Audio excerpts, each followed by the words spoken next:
Hi, welcome to VCCircle. My name is Lohit Jagwani. Today we have a very special individual with us, somebody who did incredibly well in the corporate field and then became an entrepreneur.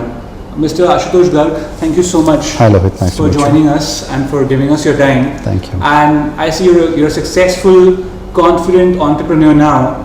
But was it a very straightforward decision when you had decided to become an entrepreneur? You did very well in the corporate setup, and then you decided to go and be an entrepreneur and start your own venture. So when you made that decision, what was exactly going in your mind at that time? Lohit, several things happened when I decided. I took the decision in the end of 2002, early 2003. First, of course, was that I was working in those days with Hughes, and I was traveling some 22 days a month. Okay. And I remember this one instance when I had done this crazy trip to 6 different countries. It was Singapore, Taiwan, Korea, and several other countries. I used to always stay at the same hotel, and I remember waking up in Seoul in South Korea. At 6 o'clock in the morning, I was looking at the ceiling and I wasn't sure which country I was in. Okay. And I said, this is getting crazy. It's time for me to quit. So I decided that I would leave the corporate world at that time. This was coupled with the fact that I was not spending any time with the family. And also with another milestone event that happened at that time, which is the chairman of the company I was working for told me, why don't you pack your bags and move to Germantown, Maryland? And okay. My wife and I were not keen to go back overseas. We had just come back a few years ago. They asked you to move to US? To USA. US. Okay. And that was a year when both my sons were finishing their school and planning to go overseas. So my wife and I discussed it, and we decided that this is not the time for us to leave. Our children were leaving home, and that was 10 years ago. So on the 1st of April 2003, I woke up and as I laugh about it, I joined the ranks of the educated unemployed because I quit the corporate world and I had no job, I had nothing to do. You were the MD of ITC Global. I was the MD of ITC Global. Before that, you were the CEO of Spaceway Asia when you left that job. Why not join another company? Why go for your own venture? There's more risk involved and you're used to a certain lifestyle. Yeah, you're right. But as I mentioned, what I didn't want to do was to go back to traveling again. Okay. I wanted to do things of my own. And mind you, I started very late in life. I mean, I was 46 when I quit the corporate world. Yes. I started working when I was 21 and a half. So I spent a full 25 years. I completed my silver jubilee in the corporate world. Right. And then I decided I'd had enough. So there were offers there to move, but I just said, let me give entrepreneurship a shot. Right. So when you decided this is what I want to do, pharmacy retail business looks very interesting, what kind of a response did you get from friends and family? You told them, this is what I want to start my own pharmacy retail chain. What did they say? They said most of them thought I was mad. Okay. Because nobody believed that I could start a chain. Right. And I remember discussions with my wife.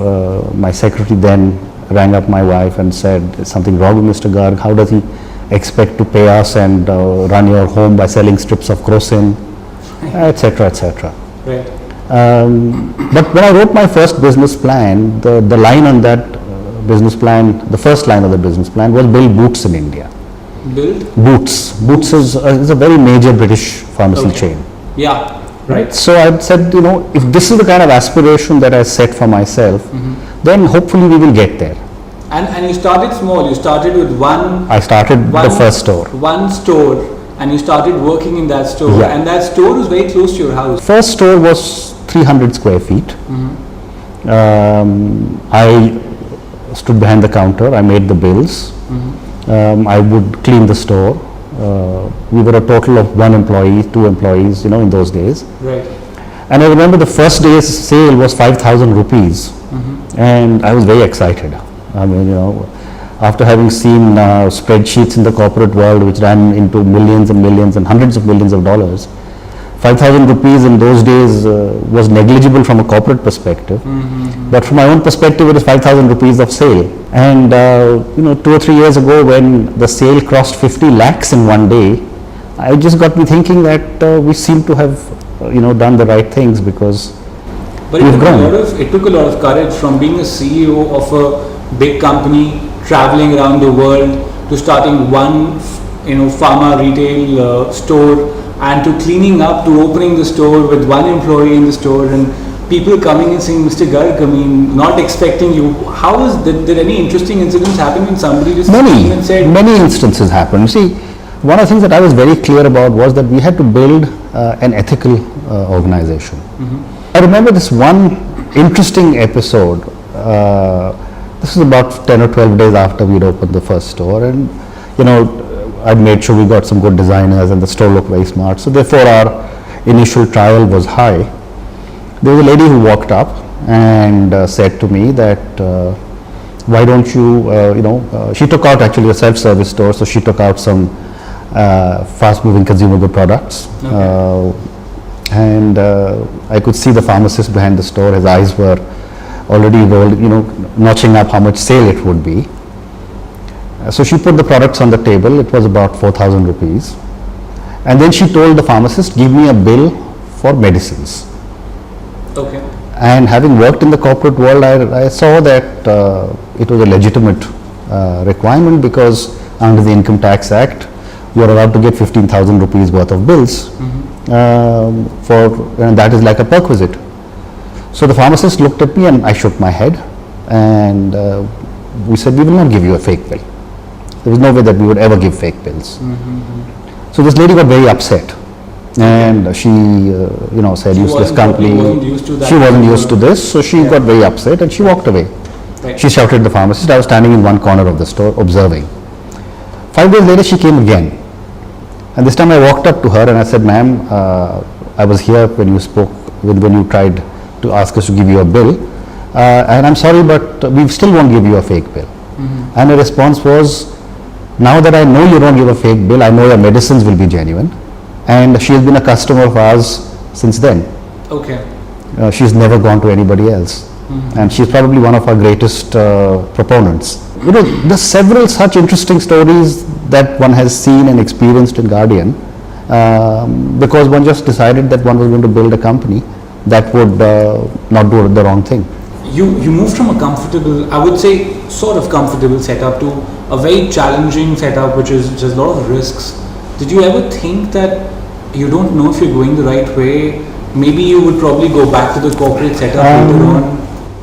I would be lying to you if I say that I didn't have doubts, not once but several times in the first 3 or 4 years. How did you manage to keep going? I think I've said this several times to several people in interviews, that the biggest challenge of a startup entrepreneur is self-motivation. I used to have to drive myself when I was feeling low, feeling down, and because there was nobody I could speak to, there was nobody who could counsel me. So therefore I would sit, think, and then steel myself and go and face a problem all over again. So whenever you felt extremely disappointed or depressed, you felt very cynical, what did you do? What did you do to cheer yourself or make yourself come back and start working again? How did you motivate yourself? Tough one to answer, because I think one was basically that I was so involved in running the company that I had no choice. I would come back and I normally would start work at 4:30 or 5 in the morning, replying to the daily reports from various stores, and I would be in office by 8:15, and I would leave at about 8:39 at night. So I guess I'm not sure if self-motivation was the main, what was the right word. I guess at some stage you also turn around and say, I don't have a choice. I've got hundreds of people working in the company. I have to keep going now. I have to keep going. So it's like a treadmill, Once you start running, you have to keep running, because if you stop suddenly, you'll fall off.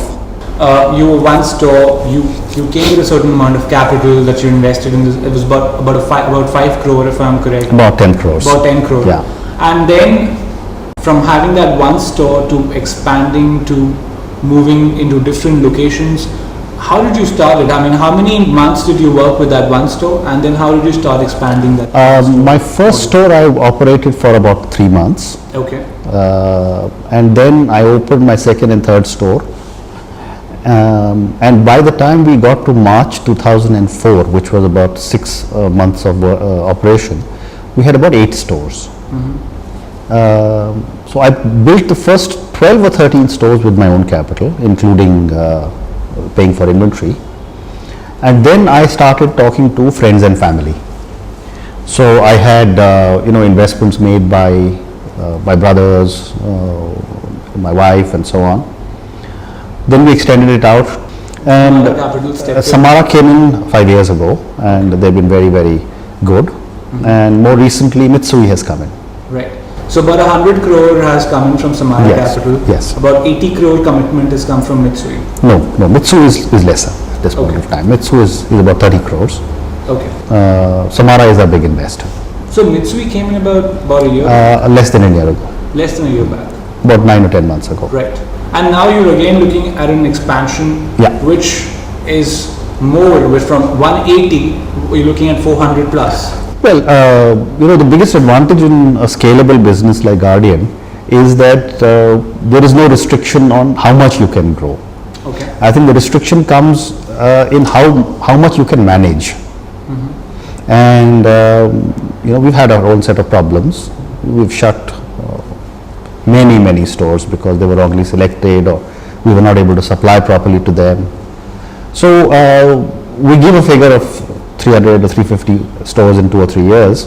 But I know that once the company gathers momentum and our systems are strong enough, then from the time we cross 250, 300 stores, the systems of the company will take over, and it is the systems that will drive growth and profits. When Reliance and Subiksha were entering pharma, I was reading you saying that people were writing you off, or how was it? I mean, when you were starting out and you see that the industry is largely fragmented, as an entrepreneur, you're trying to have best practices, a model that's a corporate model, and then you hear that these big players are coming into this sector. What did you feel? What went in your mind at that time? See, the pharmacy business all over the world is a very different format business. So if you look at any major pharmacy chain in the world, it is a standalone pharmacy chain. There is not a single supermarket chain anywhere in the world which has a successful pharmacy business. So when the big guys came in and announced pharmacy retail as one of their verticals, my immediate reaction was that it's going to be tough, because if nobody in the world has been able to do it, why should it be any different in our country? You've successfully built a venture, and now you're looking at a writing career. You've written 2 books now. You've written The Buck Stops Here, which is a non-fiction book on your journey of starting the Guardian, and you've written a novel, which is Corner Office. So, writing ambitions, entrepreneurs, from corporate to entrepreneur to writing ambitions, how did that shape up? You always wanted to be a writer, you always wanted to write? Well, I used to write a lot when I was working. For I think almost 2 years I wrote a full page column for Business India on international marketing. I used to write for Economic Times. And as they say, everyone has one book inside him or her. You have 2. So I have 2. So when I started writing my first, it really started because whenever I would speak at a conference, people would say, why don't you write your experiences? And therefore I decided to write. And that's how the first book, The Buck Stops Here, came into existence. From non-fiction you went to fiction, you wrote a novel. Yes. Well, the second one that has just been launched 4 or 5 days ago,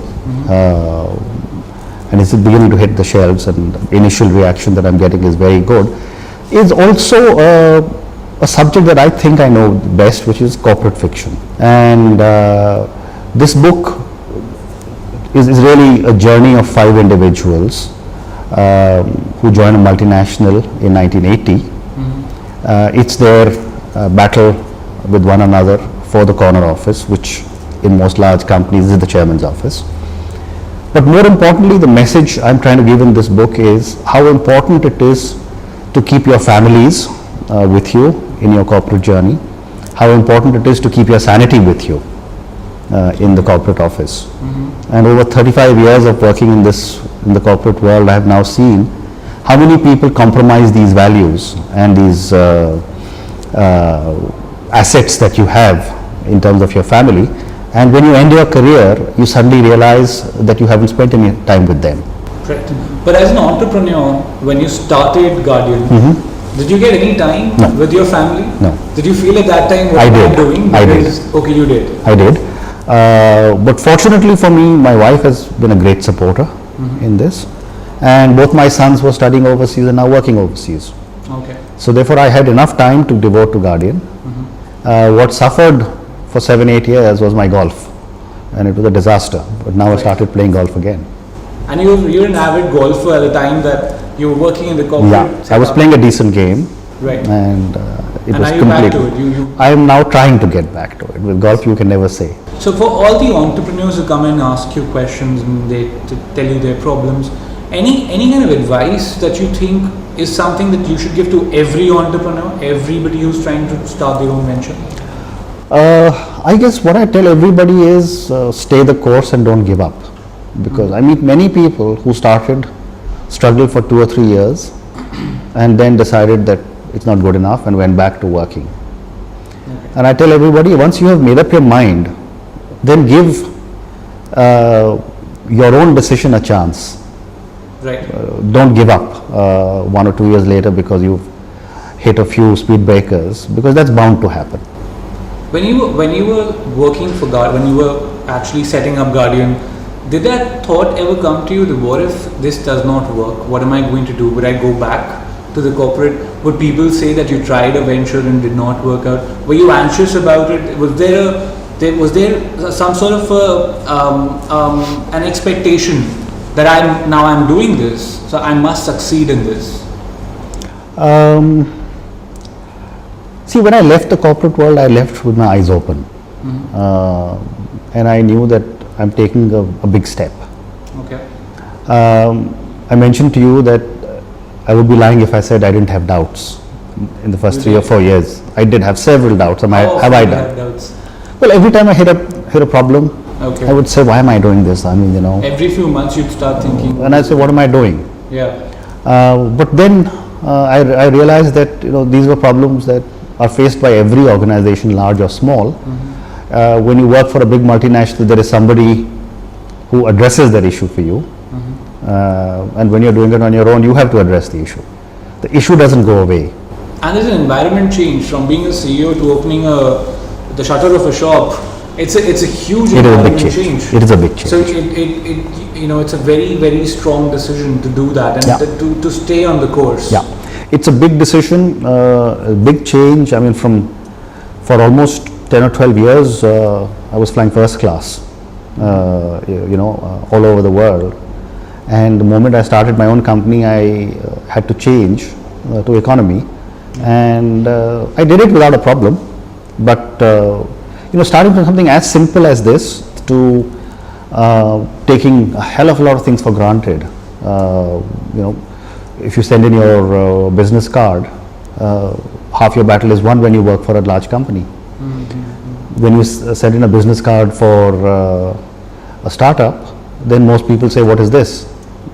Right? So there were lots of challenges. If you had a chance, would you do it again? I would probably do it again, yes. And do you advise people who actually are thinking of starting their own venture to actually muster courage and start doing it? I always tell people that there is no better time than now to start whatever venture you have decided on. But I always also tell them that only take the plunge, one, when you are funded, two, when you are absolutely sure in your own mind, and three, when your family is certain. Well looked out for. Family is well looked after, and that they don't suffer. Did it ever happen that one of your friends showed up and said, what are you doing here? And you said, this is what I do now? Oh, many times. Many was it, times. Was it embarrassing or No. were you shocked or you No, no, surprised no, no. or was it uncomfortable? You did not know how to handle that? Not at situation? all, not at all. Once I had opened the store, then I think the reaction I got was completely different. So many of my friends came and said, I wish we had the courage to do what you are doing. Okay. You know, we'd love to break away, we'd love to do things that we want to do, but we are not yet there. And when I used to ask them what is the meaning of there, someone would say, you know, I'm not yet used to giving up my lifestyle. Or someone would say, why don't you give me a good idea? Or someone would say, listen, I'm used to getting a huge amount of money every month into my bank. I can't handle the uncertainty. And what do they say to you now when they meet you? Now, they say, you know, you started at a good time, even though I think I started late. Right. I started, as I said, at 46. What do you think is a good time to start if you're looking for Whenever you're ready. Whenever you're ready. Whenever you're ready. What about your writing career? You're planning to be as prolific as possible now, about a book a year or something of that sort? I would say yes. I mean, I have two, as we just spoke about, Yes. and I've got two in the pipeline. Right. So that's going to keep me busy till at least middle of next year. Okay. And you were confident that, you know, it's not that you would dry up, but you know that you want to write year on year. I would like to. I would like to. As of now, I haven't hit what's called the writer's block. So I hope I don't hit it. Okay. But right now I'm focusing on marketing the corner office. Okay. And it's now rolling out all over the country. So I also hope that you do not hit a writer's block and that you keep writing so we can keep reading, and also that Guardian goes on growing. And best of luck with this company and for your writing and for your goals. Thank you. Thank you so much. Thank you very much. For giving me your time. Thank you so much.